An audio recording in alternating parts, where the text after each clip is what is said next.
¿Qué tal? Muy buenas tardes tengan todos ustedes, amigos televidentes, que nos ven a través del 17.3 de su televisor y a través de las plataformas digitales del canal Parlamento. Me da mucho gusto saludarlos. Yo soy César Íñiguez, secretario general del Sindicato de Trabajadores al Servicio del Estado en el Poder Legislativo, y bienvenidos a su programa Los Trabajadores del Legislativo, donde el día de hoy vamos a hablar de un tema muy importante para toda la comunidad y sobre todo pues para el Estado de Jalisco. Es importante que podamos definir cuáles son las rutas, hacer un diagnóstico claro con respecto al tema del COVID-19, del tema del coronavirus. Para todos es sabido que es una pandemia que no había atacado a la humanidad de esta manera, con tal magnitud, desde hace casi 100 años. Ahora nos ha tocado irnos adaptando en diferentes partes del mundo. Se han dado algunos fenómenos pues interesantes, y particularmente en el continente europeo es en donde más afectaciones han tenido hasta este momento, y hoy por hoy pues en Estados Unidos. Pero en Italia, en España, se han dado el mayor número de contagios y el mayor número de muertes hasta este momento, considerando también el país de China, en donde fue el origen de este virus. Conforme fueron pasando los meses y fueron pasando las semanas, ha habido varios comportamientos de la pandemia. Creo que el tema clínico ha quedado muy definido, muy claro. Muchas veces sabemos ya cuáles son los síntomas, cuáles son las condiciones en las que se van presentando esta enfermedad, a quién ataca de mayor manera, cuáles son las personas más vulnerables, en qué casos las personas pueden resistir este tipo de virus y la enfermedad que se ha estado presentando en diferentes partes del mundo. Pero es importante también que podamos definir el comportamiento para que podamos estar en condiciones de hacerle frente, y que los propios gobiernos conozcan a ciencia cierta los mecanismos estadísticos, científicos del comportamiento de esta pandemia, y que podamos actuar en consecuencia. Definitivamente ha sido un tema muy necesario, y que es un área de oportunidad que nosotros consideramos que no se ha tocado, y que el día de hoy pues hemos dedicado este programa para estos efectos. Es por eso que hemos tenido ahora un invitado muy especial, y le tenemos preparado un video semblanza para darles a conocer la persona que nos acompaña, que es un académico muy prestigiado, una persona que aprecio mucho, y vamos a escuchar un poco acerca de él. Vamos en estos momentos para ver este video semblanza que tenemos preparado para todos ustedes. El doctor Enrique Cuevas Rodríguez es economista egresado de la Universidad de Guadalajara. Tiene una maestría en Ciencias Económicas por la Universidad Nacional Autónoma de México y un doctorado en Ciencias para el Desarrollo Sustentable por la UDG. Por sus trabajos en el área económico-laboral, obtuvo en el 2003 el segundo lugar en el Premio Nacional de Investigación Laboral otorgado por la Secretaría del Trabajo y Previsión Social y el Banco Interamericano de Desarrollo, por sus siglas BID. Ha sido consultor del Banco Mundial y del BID para la evaluación de programas de empleo y combate al desempleo. Investigador analista en el Centro de Estudios de las Finanzas Públicas de la Cámara de Diputados del Congreso de la Unión y consultor para la evaluación de políticas públicas y programas sociales en diversas consultorías estatales y nacionales. Ha publicado numerosos artículos, libros, capítulos de libros en temas de economía laboral y economía de la educación, tanto en revistas nacionales como internacionales. En el 2017 fue invitado como orador principal por el Banco Central de Bolivia y gobierno de este país. Actualmente se desempeña como profesor investigador titular de tiempo completo en el Departamento de Métodos Cuantitativos del CUSEA, en la Universidad de Guadalajara, en donde imparte las materias de métodos estadísticos aplicados a las políticas públicas y economía, entre otras. Se encuentra con nosotros en el programa Los Trabajadores del Legislativo, el doctor Enrique Cuevas Rodríguez.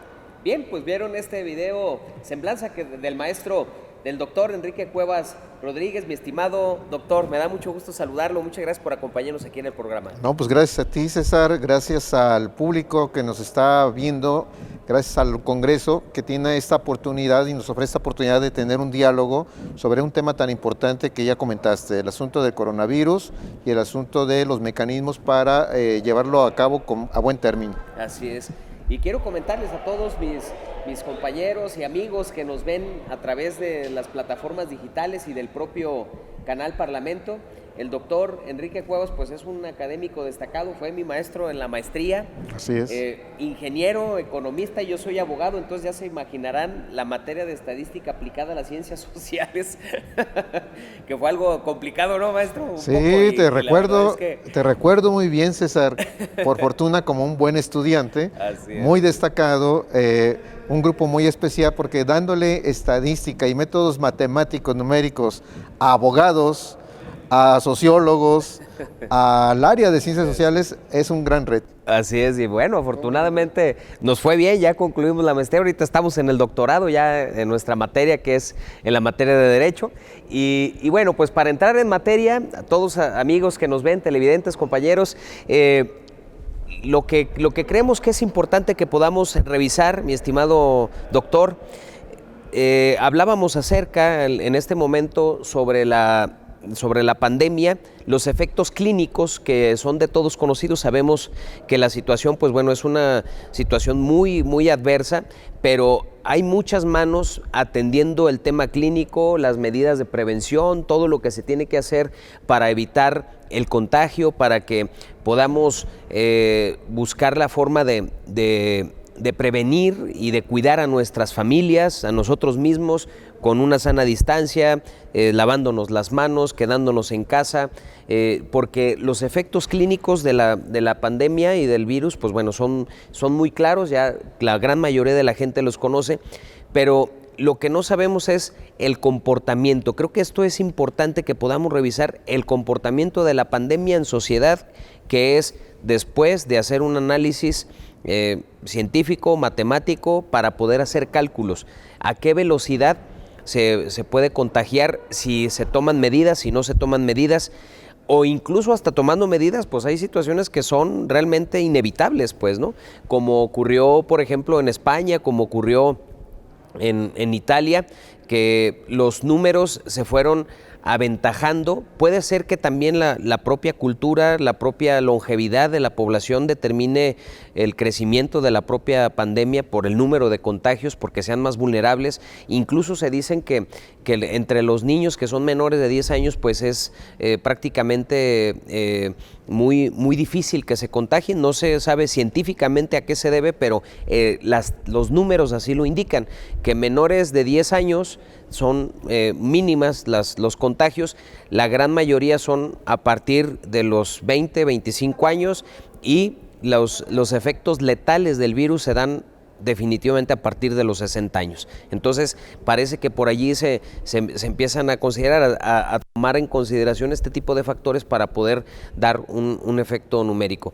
Mi estimado doctor, ¿cuál es su opinión? ¿Qué nos pudiera decir acerca del comportamiento? ¿Hacia dónde va el virus en materia clínica y qué es lo que debemos de hacer como sociedad para tratar de prevenirnos ante esta situación? Sí, como ustedes recuerdan, ya se recuerda, César, el virus o la pandemia se origina en Medio Oriente, se origina en el mundo, en China.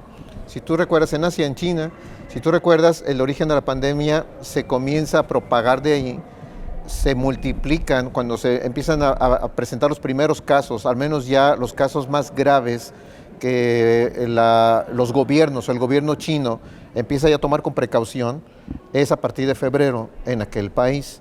A partir de febrero se empiezan a dar esos primeros casos, se propaga de una manera muy rápida en Wuhan, si tú lo recuerdas, y se camina a una velocidad tan estrepitosa que prende las alarmas y los focos de alarma y alerta, no solamente en China, sino todo el mundo, porque hay que recordar, China es el país más grande de toda la orbe, y estamos hablando de un contacto que tiene el país con todo el mundo enorme, por el volumen de comercio, por el volumen de su economía, por las relaciones internacionales, y que inmediatamente el gobierno chino puso en alerta al mundo sobre esta pandemia que ya era visible desde febrero. Había casos que se habían presentado desde el año pasado, pero no eran casos, digamos, que provocaran una alarma, una alerta. Por ahí hay quien dice que desde ya el año pasado ya la Organización Mundial de la Salud había alertado sobre la posibilidad de una pandemia, pero como siempre sucede, no se hace caso de los llamados y las alertas sanitarias, desafortunadamente hasta que tenemos un problema. Y el problema se presenta en febrero, decía yo, en China y se comienza a propagar. Obviamente los contactos más fuertes y más rápidos se dieron en Europa. El primer mundo, o el mundo más industrializado europeo, es el que resintió originariamente, de manera inicial, estos efectos de propagación del virus.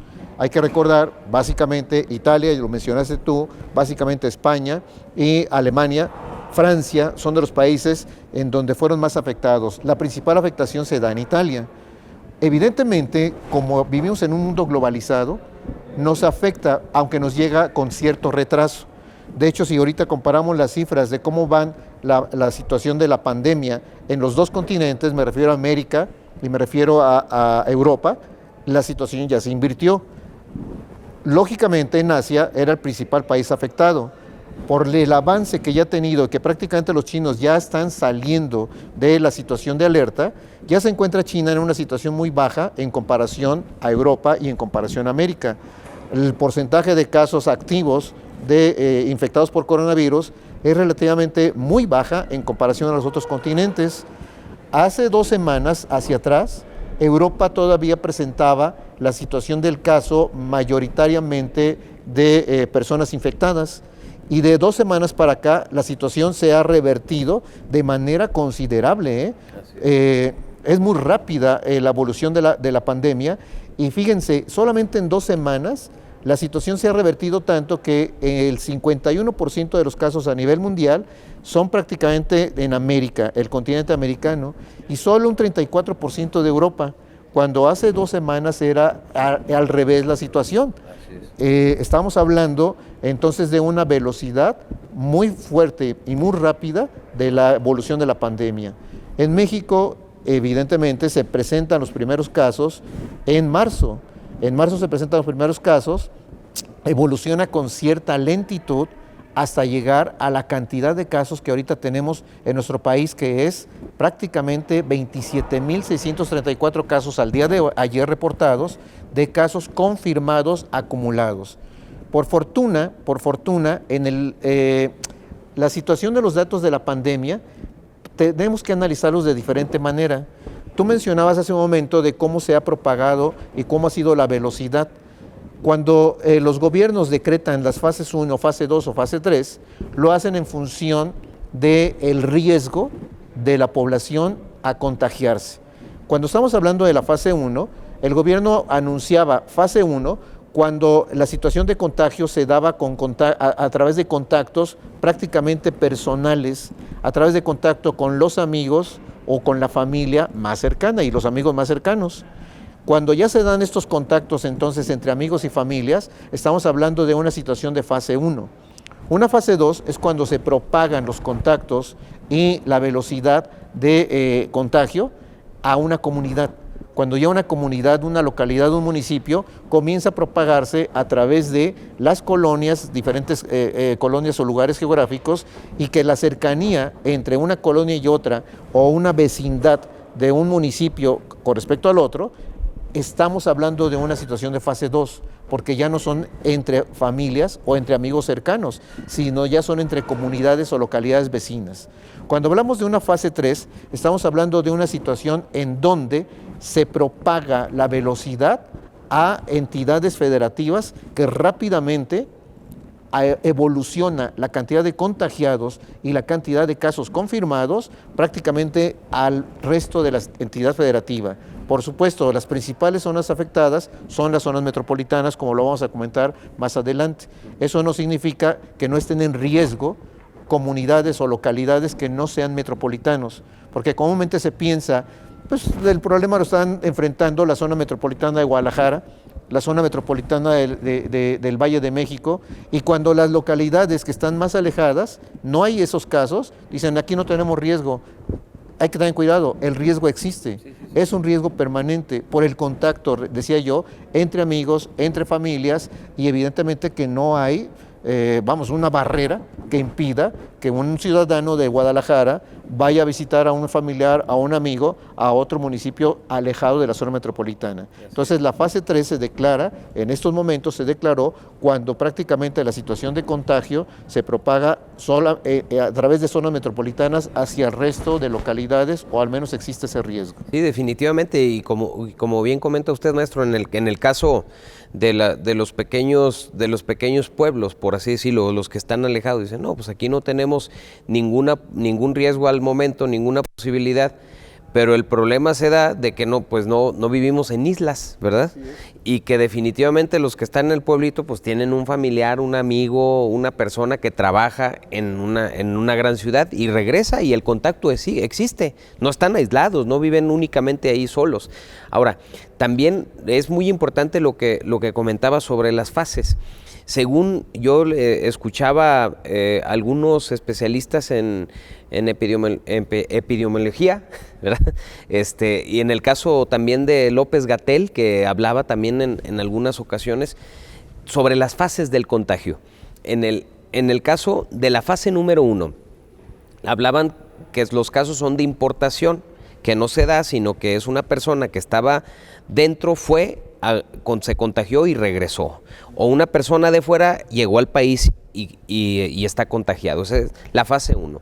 La fase 2 es cuando esas personas regresan al país o llegan al país y contagian a sus cercanos. Sí.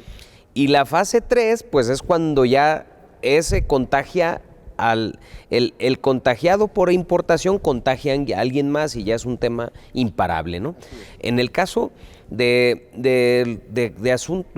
contagios que ha habido en México, ya estamos casi llegando a los 30,000. Sí. Y en Estados Unidos se hablaba que ya estaba muy cerca de que se hablara ya de 1 millón de contagios. Sí. Creo que van 980,000, 990,000, una cosa aproximada a estas cantidades. Se debe quizá, hablando en términos numéricos, matemáticos, por la cantidad de personas, porque evidentemente pues son casi el doble o más del doble de habitantes en Estados Unidos que en México, o se deberá por situaciones climáticas, o a qué se deberá el ritmo, quizá, o también porque está mucho más abierto Estados Unidos que México, es un punto mayor de concentración y de confluencia internacional que el propio México, por ejemplo, o por qué se ha dado tanto el tema del contagio. Son temas que vamos a platicar al regresar del corte. Vamos a ir a nuestro primer corte para, regresando de este primer corte, hablar sobre la velocidad, las estadísticas y las proyecciones que tenemos acerca de la cantidad de personas que posiblemente podamos o se puedan contagiar del coronavirus, y en qué momento empieza a disminuir, hablando del tiempo y los efectos económicos que son fundamentales. Regresamos en un momento más aquí a su programa de los trabajadores del Legislativo.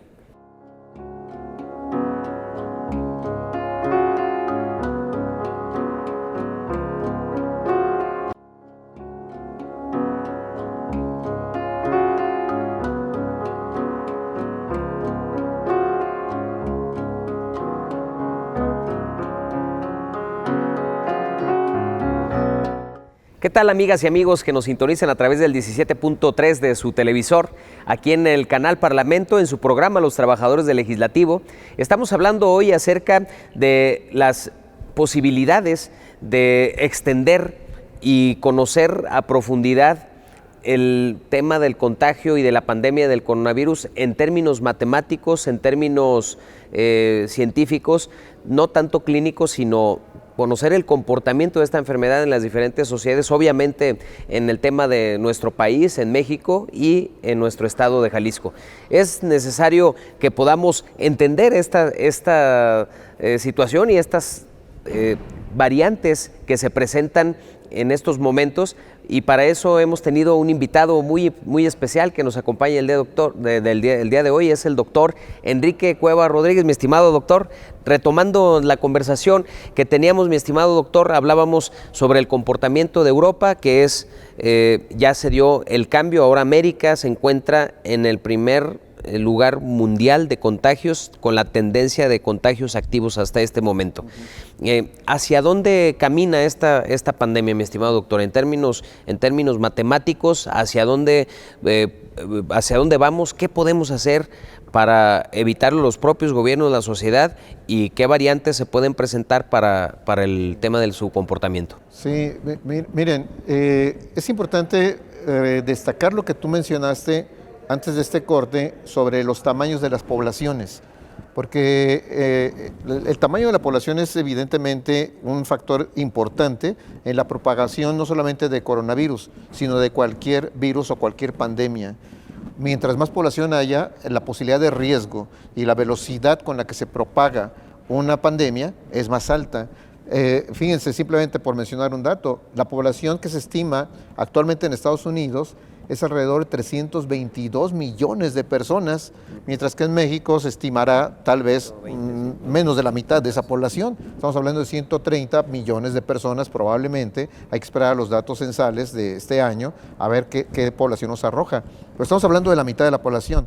Ahora van a decir ustedes, pero en Europa, por ejemplo Italia, España, son países mucho más pequeños, bueno, más pequeños que México, y sin embargo la velocidad fue más rápida. Yo creo que son muchos los factores que hace que la pandemia se acelere o que la pandemia se difunda. En primer lugar, yo destacaría el tamaño de la población, indudablemente. Una población grande tiene la posibilidad de que la pandemia se propague con mayor velocidad o celeridad. China, por eso puso los focos en alerta, por el tamaño de población tan grande que ellos tienen, y por lo tanto el ritmo de aceleración pudiera ser muy alto. Pero hay otro factor que es muy relevante, no solamente el tamaño de la población, y tal vez lo que sucedió en otros países de Europa, y lo que está pasando en Estados Unidos, y lo que está pasando inclusive, guardando las debidas escalas, en la Ciudad de México o su zona metropolitana, en donde la cantidad de casos es mucho mayor, evidentemente, que cualquier otra de las entidades federativas del país. Primero, ya lo decía yo, es el tamaño de la población, pero en segundo lugar, la densidad de población. ¿Qué significa densidad? Para los que no estén tan familiarizados con los temas estadísticos, densidad significa dividir el total de la población que hay en una localidad, en una región, en un país, estado o país, entre los kilómetros cuadrados que tiene esa localidad, ese municipio, ese estado o ese país. Es decir, ¿cuántos habitantes hay por kilómetro cuadrado? Evidentemente, cuando un país tiene una densidad de población más alta, la concentración poblacional es mucho más fuerte. Entonces, la velocidad con la que se puede propagar el virus es evidentemente muy alta.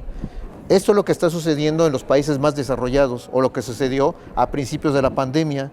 La densidad de la población es tan grande que, por supuesto, la propagación del virus encuentra el campo fértil para difundirse y diseminarse por todo el país. Entonces, son estos dos factores, tamaño de la población y la densidad de la población. Y hay otro tercer factor que tiene que ver con cuestiones más sociohistóricas, o que tiene que ver con cuestiones ya de la economía del país. Lógicamente, cuando un país es muy fuerte, económicamente hablando, tiene relaciones económicas con todo el mundo de una manera más intensa que los países menos desarrollados o los países más pequeños, hablando no en términos de su geografía o de población, sino en términos de su economía. Un país con una economía más desarrollada tiene contactos. Esto es lo que se llama en epidemiología, efectivamente, contacto con el mundo o contacto con el resto de la población, movilidad de la población. Cuando Estados Unidos tiene una gran movilidad de población, no solamente interna, sino también internacional, estamos hablando de que gente va y viene, sí. Por lo tanto la propagación o el riesgo es mucho mayor en estos países. Lo que pasa en Nueva York, por ejemplo. Lo que pasa en... La cantidad de personas es mucha, la densidad es mucha y la movilidad es mucha. Así por eso es que están en una situación crítica. Así es, y es lo mismo guardando sus debidas dimensiones con lo que sucede en la zona metropolitana de la Ciudad de México. Evidentemente, estamos hablando de 3 grandes zonas metropolitanas en el país, la Ciudad de México, la Ciudad de Monterrey y la Ciudad de Guadalajara, 3 grandes zonas metropolitanas.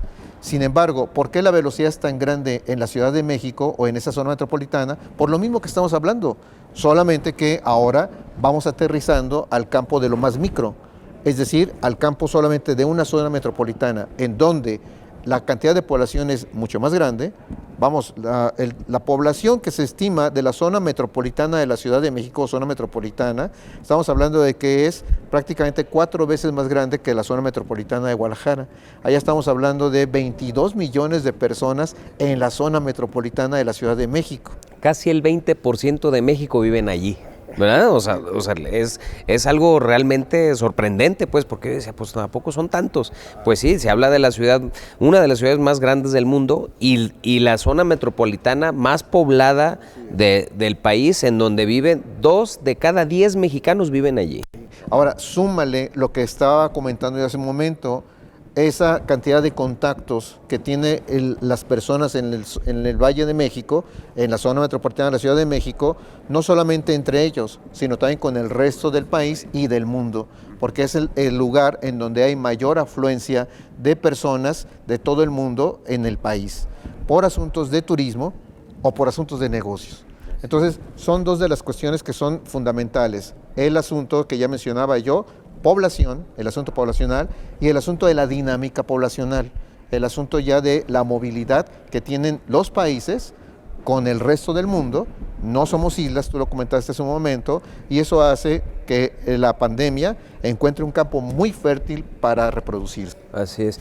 Y en este caso, mi estimado doctor, con el comportamiento que ha tenido la pandemia hasta este momento, estos factores son determinantes. En algunos casos los países europeos pues lo han desdeñado o quizá lo han atendido, pero no de una manera quizá o lo entendieron ya muy tarde, cuando ya el asunto estaba realmente complejo. Nosotros tenemos a este momento una posibilidad clara de poder actuar a tiempo. La pandemia tiene un comportamiento, ya conocemos la velocidad del virus, ya conocemos qué cantidades de personas pueden contagiarse con su vulnerabilidad y con las medidas sanitarias pertinentes, pero lo que ha hecho el gobierno hasta este momento en términos numéricos se ha visto reflejado comparado con otros países, o es algo que aún y con los esfuerzos pues es inevitable. ¿Cuál es su opinión con respecto a eso? Mira, los gobiernos, incluyendo el de México, actúan ante una situación de pandemia, ante una situación de emergencia. Ya lo hemos vivido, el caso de la influenza en México y en todo el mundo también que se presentó. Ya lo hemos vivido no una vez, varias veces, y hemos adquirido cierta experiencia, los gobiernos han adquirido cierta experiencia. Evidentemente tienen los gobiernos diferentes formas, instrumentos para reaccionar ante esta pandemia y proteger la vida de sus ciudadanos. Son varios instrumentos. Uno de ellos tal vez sea, evidentemente, los modelos matemáticos que tú mencionaste hace un momento, con los que hacemos predicciones o con los que los científicos hacemos predicciones. Digo hacemos porque yo me considero uno de ellos, es mi área, la estadística y la econometría, y me he dedicado desde que comenzó esta pandemia a analizar estas tendencias y a observar los modelos con los que ha actuado el gobierno de México, el gobierno del Estado y otros gobiernos a nivel mundial. Estos modelos son matemáticos y evidentemente cuando se construye, el objetivo es hacer un pronóstico de su evolución. Ahora los gobiernos tienen varias formas de actuar ante una situación de riesgo. Vamos a llamarla de 3 posibles escenarios en el que se mueve un gobierno. Por ejemplo, un escenario totalmente pesimista, en donde va a actuar el gobierno de manera o reaccionar de manera inmediata ante un pesimismo, me refiero pesimismo, a que va a observar el gobierno o va a observar el país, la pandemia se va a venir con todo y entonces vamos a actuar desde un inicio. El otro extremo sería una visión más optimista en donde un gobierno podría ir actuando con base a la evolución de 5 días antes, es decir, una semana antes. observamos cómo va evolucionando y me voy adelantando a ciertas medidas con 5 días de anticipación o una semana de anticipación, es decir, para prevenir efectivamente que se dispare esta pandemia. Y podemos también estar en una situación intermedia, es decir, una situación intermedia en donde no actúo de inmediato, no actúo con cierta previsión, sino que voy actuando al día y voy al día. Es decir, si hoy se presenta, el día de hoy aplico una medida, lo cual no creo yo que el gobierno de México o el gobierno del Estado haya hecho, o ningún otro gobierno, no lo están haciendo así. Estamos viendo generalmente 2 casos extremos, cuando el gobierno se adelanta o cuando el gobierno va caminando, decía yo, conforme avanza la pandemia, pero con cierta previsión, no es al día, o sea, con cierta previsión. Entonces son 2 extremos en los que hay que movernos. En cualquiera de los 2 casos, el gobierno está preocupado por controlar una pandemia. Yo creo que la decisión que toman los gobiernos con base para controlar y que no haya más casos que lamentar, depende de muchos factores. Obviamente está el factor más importante, el que yo quiero resaltar en esta amable entrevista que tú me estás concediendo, que es el asunto económico. Es decir, cuando un país es muy vulnerable económicamente hablando, o una región, un gobierno se la va a pensar para actuar o reaccionar de manera inmediata. ¿Por qué? Porque si de por sí tenemos un problema económico, tenemos un problema de una población empobrecida, tenemos un problema de empleos que no son estables, de gran movilidad en los empleos, gran riesgo en la pérdida de empleos. Tenemos un gran problema, por ejemplo, en trabajos que son informales, que si reaccionamos de manera inmediata, la consecuencia, pues podremos tener un beneficio, una ventaja sobre la salud, indudablemente, pero el gobierno se la piensa cuando va a reaccionar de manera inmediata, porque la segunda consecuencia, o la que vemos al abrir la ventana, es el asunto económico que, repito, en un país, en una región donde hay vulnerabilidad económica, la afectación es también igual de grave, si no es que mucho mayor, igual de grave. Porque el asunto de la salud lo estamos resintiendo evidentemente y lo vemos en la muerte de una persona, lamentablemente, pero la muerte económica la vemos de otra forma, empobrecimiento con todas las consecuencias que ello tiene. Entonces, los gobiernos, para concluir este aspecto, los gobiernos reaccionan dependiendo de las previsiones que hacen con métodos matemáticos, métodos científicos, y con base en el diagnóstico que ellos hacen de su economía, el diagnóstico que ellos hacen sobre las posibles afectaciones en caso de tener una mala decisión. Entonces, yo creo que el gobierno de México, el gobierno y los gobiernos estatales, a pesar de que han tenido diferencias entre los estados y con el gobierno federal, han actuado bien. Es decir, México no se ha quedado rezagado en la toma de las decisiones sobre esta pandemia. Hay países que sí se quedaron rezagados, claro, de América Latina e incluso de países europeos.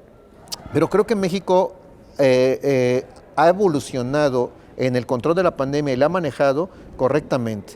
Por fortuna tenemos excelentes matemáticos, excelentes científicos, epidemiólogos también a nivel nacional, que han contribuido a la creación de estos modelos de predicción y de pronóstico. Yo lo único que quisiera comentarles, como me dedico al área, es que no todos los modelos son perfectos. De hecho, no hay un modelo perfecto, tú lo sabes, fuiste mi alumno en la maestría. No hay un modelo perfecto. Los modelos son perfectibles. Sin embargo, la velocidad con la que se mueven los acontecimientos no nos da para que nos sentemos los científicos, discutamos, abramos un debate y propongamos un modelo. No, tenemos que actuar de manera rápida para estar acorde a las circunstancias. Entonces los modelos son perfectibles. Y en este caso, mi estimado doctor, también como se dice, los modelos matemáticos y estadísticos también son evaluables conforme a los resultados. Y decimos, a ver, se tomaron las medidas adecuadas de acuerdo a los métodos científicos que nosotros conocemos. No hay manera de decir que sí o decir que no, porque los resultados ahí están.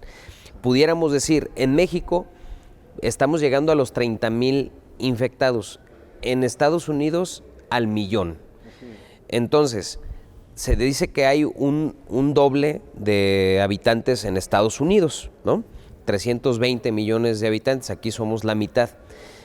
pero no tenemos la mitad del millón siquiera. O sea, no llegamos ni al 10% del total, ¿verdad?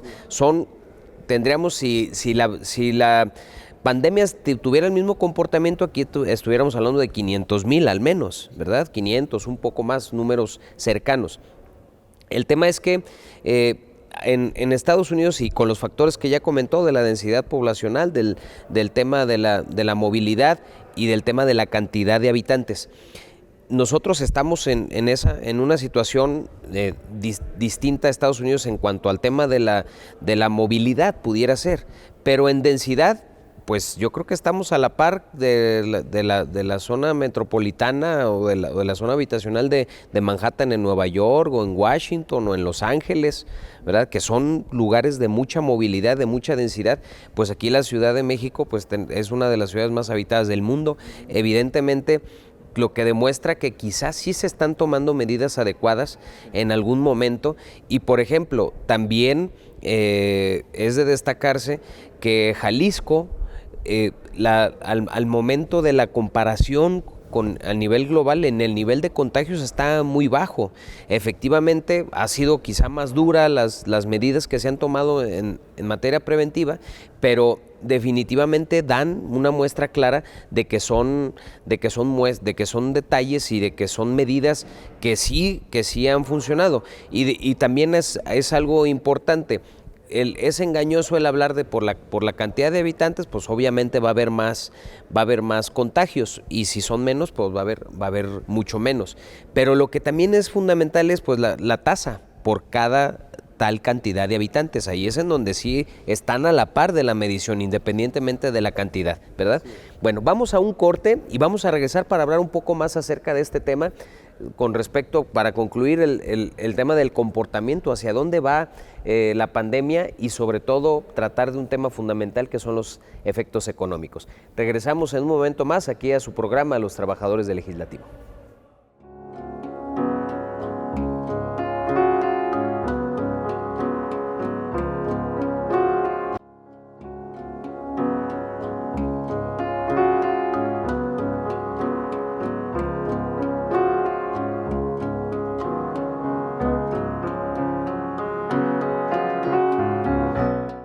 Regresamos a su programa, Los Trabajadores del Legislativo.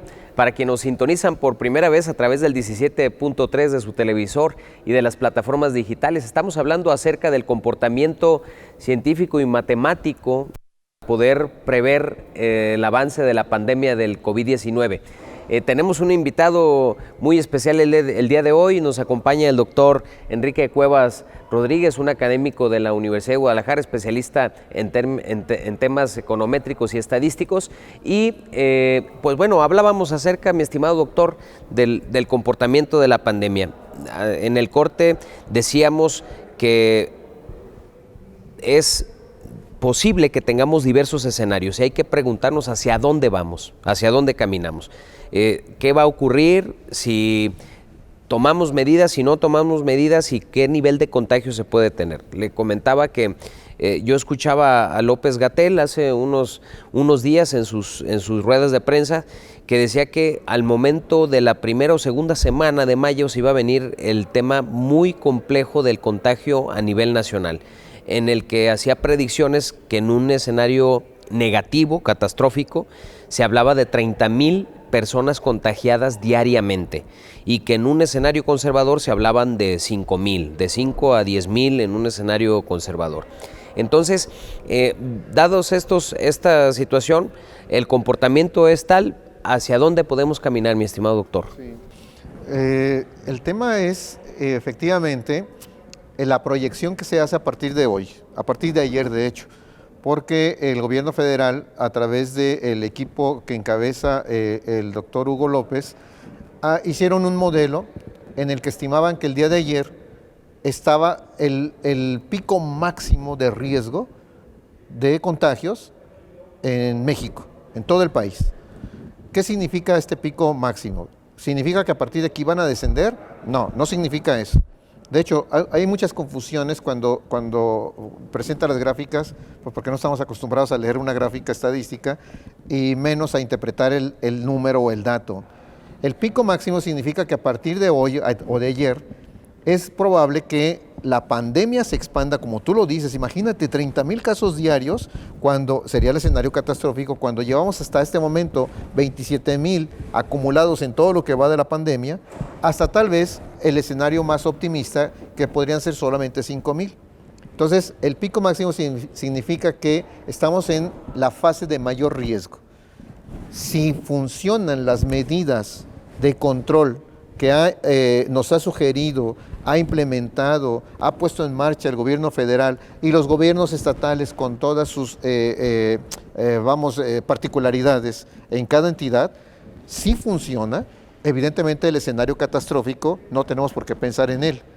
Cuando el gobierno federal y los gobiernos de los estados hablan de intensificar las medidas de cuidado, si de veras guardamos, como se dice, la sana distancia, si de veras evitamos reuniones y aglomeraciones, si de veras estamos cuidando sobre todo a la población más vulnerable, que tú la mencionabas hace un principio del programa, que son los adultos mayores, si cuidamos a los enfermos, si cuida de diabetes, a los enfermos de obesidad, a los que tienen algún problema de hipertensión, que es la población más vulnerable, incluyendo a las mujeres embarazadas, si los mantenemos a estos grupos vulnerables en su casa, el riesgo de que se acelere y crezca estrepitosamente la velocidad de la pandemia se van a minorar bastante. Entonces, ahorita estamos en un punto de inflexión, en donde o sube los casos, pero solamente en el caso de que no acatáramos las instrucciones, o bajamos la velocidad de la aceleración, acatando las indicaciones. Entonces, estamos en un parteaguas. En mi opinión, no solamente las medidas que dicta un gobierno, pues son las únicas responsables de que se controle una pandemia, porque está la decisión individual, la decisión de las personas. De hecho, aprovecho este momento para hacer un llamado a la población de que de veras acate las medidas que nos sugieren nuestras autoridades, estatales o federales, porque si no acatamos esas medidas, decía yo, pues no es que el gobierno tenga la culpa de que se hayan incrementado los casos, es que todos somos responsables. Todos somos responsables. Si nosotros no nos cuidamos entre nosotros, nuestras familias, y no propagamos esta cultura del cuidado de la salud pública, ninguna medida, por coercitiva que ésta sea, va a funcionar. Por fortuna, decía yo, muchas familias sí se están cuidando. Desafortunadamente, en muchos lugares no estoy viendo, como investigador que soy, no veo que la gente de veras se preocupe, y esto se puede propagar. Entonces, ¿qué va a pasar a partir de hoy? No lo sabemos, César. Es decir, puede crecer la cantidad de contagios, ya decía yo, bajo esas circunstancias, o puede reducirse. Pero si no hay un cuidado adecuado por parte de autoridades y las personas, sí se va a incrementar, se puede disparar. Entonces, el modelo que nosotros estamos siguiendo es un modelo que debe de combinar el comportamiento de la pandemia, es decir, de los casos de pandemia, con factores sociales, factores económicos y factores demográficos que se dan en todos los países. Hace un momento mencionabas tú de que si la curva se aplana o no se ha aplanado. Fíjense que en comparación a otros países vamos bien, porque en México se ha dado este dato y lo he corroborado con los datos estadísticos. Se ha dicho que en México se ha logrado duplicar los casos en 6 días. Es decir, en 6 días se han duplicado los casos. Pero en otros países esta duplicación ha sido en 2 días. Es decir, que mientras la velocidad de aceleración es más fuerte en otros países, en México se ha mantenido controlado. Eso no quiere decir que ya la libramos, por lo que mencionaba yo hace un momento, porque estamos desfasados en cuanto a la epidemia. Desfasados me refiero a que aquí llegó después. Primero llegan a Estados Unidos, hay que acordarnos, y América, en México y América Latina, llega después. Entonces, ese desfase hace que todavía no echemos las campanas al vuelo de que vayamos a mejorar o que seamos un país que ha logrado combatir y controlar la epidemia, porque no se han presentado la misma cantidad de casos. Se puede presentar. ¿Por qué? Porque estamos desfasados en 1 o 2 semanas. entonces se puede desfasar. Hay que recordar, incluso ya países europeos, ya di los datos hace un momento, que ya están saliendo y ya empezaron a programar la actividad cotidiana, la actividad económica ya se empezó a programar. Y mientras que aquí, al contrario, todavía nos queda 1 o 2 semanas este mes de mayo para reforzar las medidas y evitar lo máximo o lo más que se pueda el contacto con el resto de la población. ¿De acuerdo? Entonces, todavía nos queda este mes. Ojalá que en algunas regiones del país ya se pueda empezar a flexibilizar estas medidas y comenzar a reactivar esta economía. Entiendo que muchas personas que han perdido su negocio, muchas personas que han perdido su empleo, entiendo la situación de la pobreza, soy economista, y creo yo que ante esa situación es cuando los gobiernos deben tomar una decisión acertada. Es decir, empezar a flexibilizar las medidas acompañadas de un correcto diagnóstico. Entonces, no hay que lanzarnos a la calle a finales de esta semana o la próxima semana pensando en que ya bajaron los casos. No, hay que estar atentos a las medidas, a las indicaciones y empezar a salir a la calle y a nuestro trabajo cuando la autoridad nos indique que ya hay condiciones para reactivar la vida económica. Así es. Fíjese que dice algo fundamental, mi estimado doctor, el tema económico. Lo estamos viviendo y aquí en el Congreso del Estado también ya llegó el momento. Tuvieron junta los diputados de presidentes de los grupos parlamentarios en la Junta de Coordinación Política. Nos invitaron a nosotros como representantes de los trabajadores. Nos informan que ya en Jalisco se prevé un déficit de 5,000 millones de pesos y que todas las dependencias públicas pues tienen que solidarizarse y ajustarse, y obviamente pues nosotros como trabajadores pues nos hicieron esa invitación que ahorita estamos viendo cómo poder contribuir y de qué medida para poder hacerle frente juntos a esta pandemia. Y la lógica es muy clara. Al momento de cerrarse la actividad económica, la recaudación de impuestos disminuye de manera sustancial. Los negocios no están abiertos, la gente no compra, no se produce el IVA, no se retiene el IVA, no se entera el IVA, el nivel de recaudación baja de manera sustancial. Eso provoca que las participaciones federales, los recursos que van a los estados, pues disminuyan y evidentemente pues se vengan las afectaciones de manera global.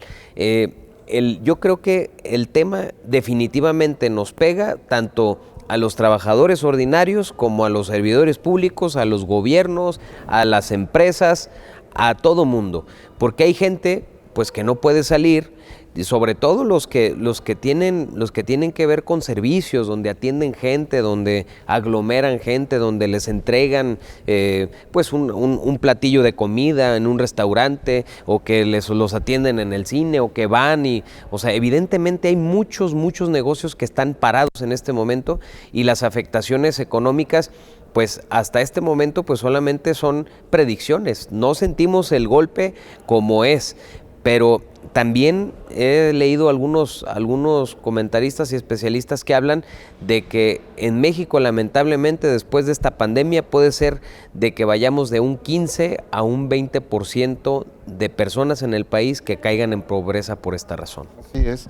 La afectación económica es de las más preocupantes. De hecho, es la más preocupante después de este tema de la salud. Porque se vienen los efectos catastróficos de todo lo que acabas de mencionar. La recesión económica la vamos apenas a comenzar a sentir, Es decir, si ahorita muchos ciudadanos ya estamos viviendo una situación realmente precaria o caótica en nuestros ingresos y en nuestro trabajo, apenas estamos viendo el inicio de esta situación. ¿Por qué apenas estamos viendo el inicio? Porque cuando se cierra un negocio, cuando se cierra una tienda, un comercio, un restaurante, tú ya lo dijiste, no, para reactivarlo o para abrirlo no es inmediato, sí. Porque ahora necesito inversión, necesito echar mano de ahorro, necesito echar mano de recursos, de apoyos para poder reestructurar y echar a caminar mi negocio. Entonces hay un desfase entre la situación que vivimos actualmente, que es de cierre de negocios y pérdida de empleo. Hay un desfase a la hora de reactivarlo porque no se reactiva de manera inmediata. Fíjense, a veces sucede que las cierres y los quiebres de las empresas, sobre todo las micro y pequeños negocios, que ya mencionaste hace un momento, es inmediata. Pero para echar a andar otra vez el negocio y para echar a andar otra vez la economía, no es tan inmediato. Hay un proceso que es relativamente lento. Este proceso es el que tienen que ayudar y contribuir los gobiernos locales, los gobiernos estatales, los gobiernos federales, a reactivar la economía. Pero mientras esto sucede, la economía viene a debacle, hay una recesión. Fíjense, hay nuevamente, muchas predicciones sobre de cuánto va a caer la economía a raíz de esta pandemia. Hay muchas predicciones.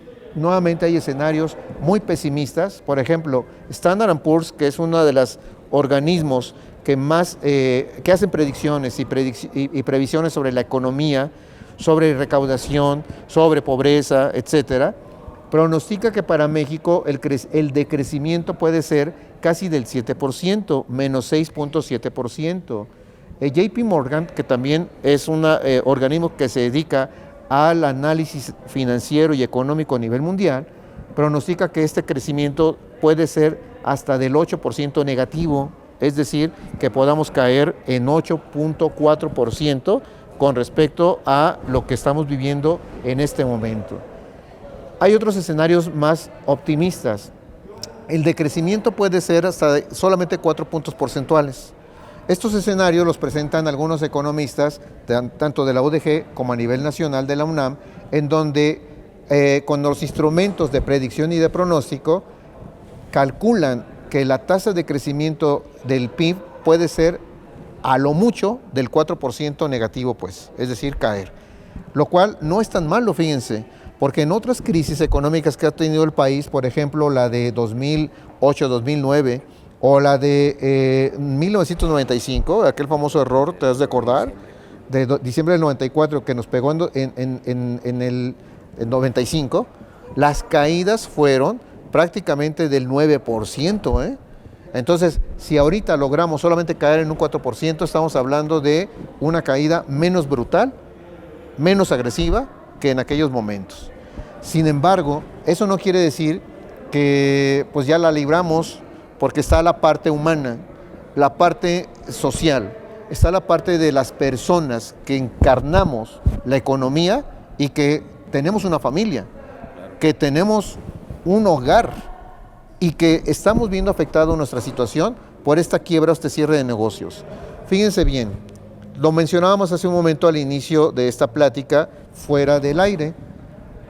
Si consideramos el total de empleos que se generan en el país por parte de las empresas del sector privado, podemos dividir a las empresas por su tamaño en 4 rubros.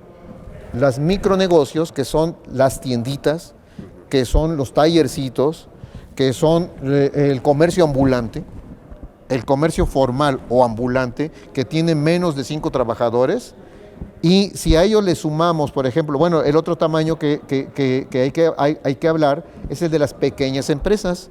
Las pequeñas empresas pueden ser tiendas o pueden ser comercios, pueden ser talleres, hasta de 15 o hasta 30 trabajadores, según el sector de actividad económica al que nos refiramos. Estamos hablando entonces de pequeñas empresas. El tamaño que sigue sería el de las medianas empresas, aquellas que ya rebasan de 30 o 50 trabajadores, y finalmente encontramos el sector de las grandes empresas, las que tienen más de 250 trabajadores. El empleo que se concentra a nivel nacional en las micro y pequeños negocios, que son los más afectados, abarca las 3/4 partes del empleo total de este sector empresarial. Es decir, las afectaciones se van a dar en un 75% del empleo total del país, porque son las micro y pequeñas empresas las más afectadas. En Jalisco la situación es la misma, 75% también. Entonces, ¿a quiénes son a los sectores a los que deberíamos apoyar básicamente y principalmente? Son a estos micro y pequeños empresarios, porque ellos, repito, son los que concentran el 75% del empleo de todo el país. Si nosotros no nos preocupamos mediante política social por incentivar y por apoyar a estos micronegocios y a estos pequeños comerciantes o al pequeño negocio, entonces estamos desprotegiendo a las 3/4 partes del empleo total del país. La discusión es muy rica en términos de que a quién debemos apoyar, porque las grandes empresas también están exigiendo apoyos, también están exigiendo apoyos, ya sea fiscales o están exigiendo también apoyos a través de incentivos fiscales y en créditos. Claro. Sin embargo, aquí se las dejo yo a ustedes como una reflexión. Decía yo que la gran empresa solamente absorbe el 12% del empleo, pero la gran empresa, las grandes empresas, tienen un nivel de capital y pueden resistir y activos. Esta y muchas otras crisis. Tú diste en el clavo, yo no lo quería decir para que no me acusen luego de que soy chairo, ¿no? Aquí está uno. Porque las grandes empresas pueden resistir los embates de esta crisis porque tienen un activo de capital inconmensurable. Hay que ver los datos sobre la riqueza en el mundo, sobre la riqueza en México, y creo que es momento de que las grandes empresas y los grandes empresarios, que no son nada más nacionales, sino que están aliados o están asociados con el gran capital internacional. Así es. Oye, hay que decirles, estamos en el mismo barco. Claro, tú estás en la primera clase, pero acuérdate que en el mismo barco también hay una segunda y hasta tercera clase. O sea, estoy haciendo una comparación con aquella película y aquel caso de la vida real que sucedió, el Titanic, ¿no? Iban en un gran transatlántico en donde la población más vulnerable estaba hasta abajo y que fueron los más afectados. Pero ¿qué pasaría si estas grandes empresas entienden que estamos en el mismo barco y absorben la parte de las pérdidas que estamos enfrentando todos los mexicanos? Miren, es un gran gato de Angora que tiene mucho pelaje, que le vamos a quitar un pelo, 2 pelos, y no se va a notar. Claro, entiendo la situación de los grandes empresarios, claro que lo entiendo, pero también los grandes empresarios que entiendan la situación por la que está pasando el país. Así es, ¿no? Y definitivamente dan el clavo, mi estimado doctor, porque los temas son fundamentales para atender a las personas más vulnerables, ¿sí? ¿Qué es lo que se tiene que hacer y qué es lo que tienen que hacer los gobiernos? Pues atender a la mayoría de los afectados, ¿no? Y a las personas más vulnerables, porque evidentemente cuando en el propio sistema de salud, ¿a quién es al que se le presta mayor atención? Pues a las personas que están en mayor riesgo, son las personas que más preocupan. Y en este caso, en materia económica, las personas que están en mayor riesgo son las que deben de ser principales beneficiarios de todos los programas y de todos los proyectos que vayan a empezar a concentrar. Mira, antes de terminar, porque creo que ya nos queda poco tiempo, el gobierno federal y los gobiernos estatales, pero sobre todo el gobierno federal, tienen un importante instrumento para financiar esos déficits públicos que tú mencionabas. Es el ingreso público. Evidentemente, si no hay producción, no hay recaudación, pero también hay un rezago en la recaudación. Te has de acordar que hay una lista de grandes empresas, vuelvo a insistir y insisto en lo mismo, que se han mantenido alejadas, han logrado evadir hasta de manera legal, con mecanismos legales que lo permite la misma ley, para no pagar el impuesto, no estar al día o al corriente de la contribución fiscal. Entonces, es importante que aumenten los ingresos públicos, pero que aumenten los ingresos públicos sin aumentar los precios, sin aumentar el precio de los bienes públicos. Y esto se logra a través de una recaudación que adeudan desde hace ya muchos sexenios las grandes corporaciones al gobierno federal. Entonces, sí es necesario sanear las finanzas públicas, sí es necesario que se pongan al corriente las grandes empresas y sí es necesario que no aumenten los ingresos fiscales por la vía de los impuestos a todos, que no aumenten impuestos, que no aumenten los precios de gasolinas, por ejemplo, que no aumenten, que logremos incentivar el empleo a través de la generación de obras de infraestructura para que el ingreso fiscal y el ingreso federal y de los estados pueda generarse y pueda contribuir a solventar las necesidades por las que vamos a atravesar en estas próximas semanas. Definitivamente, y es interesantísimo, mi estimado doctor. Esperemos que se tomen este tipo de medidas. La situación económica realmente va a ser muy difícil, muy complicada. Los gobiernos, tanto federal, estatal y municipal, hay que poner manos a la obra porque el cálculo del impacto, pues ya lo observamos. Las calificadoras internacionales establecen en todas sus predicciones un decremento en la economía, una caída de nuestra economía y bueno, tendremos que poner manos a la obra y todos tenemos que aportar esta este grano de arena. Y pues bueno, despedirnos, mi estimado doctor, muchas gracias por acompañarnos, le agradezco mucho, espero que sea la primera de muchas que hablemos de este y otros temas. Muy agradecido por su... No, pues gracias a ti, César, y ojalá, como tú dices, que no sea la primera ocasión, porque quedan pendientes los temas económicos, queda pendiente los mecanismos económicos con los que podemos prepararnos para enfrentar estos desajustes y estas consecuencias de esta pandemia. Entonces, quedaron muchos temas en la mesa con los que hay que discutir. Ojalá que haya una próxima invitación. Claro que sí, mi estimado doctor. Y a usted, pues muchas gracias por acompañarnos y recibirnos en sus casas, en sus dispositivos electrónicos. Recordarles que estamos cada semana, ya retomamos ahora por la contingencia, tomando medidas. Estamos en este escenario aquí en el patio central del Congreso del Estado. Me da mucho gusto saludarles. Soy César Íñiguez, secretario general del Sindicato de Trabajadores al Servicio del Estado en el Poder Legislativo. Nos vemos en su siguiente programa, Los Trabajadores del Legislativo. Muchas gracias por su atención.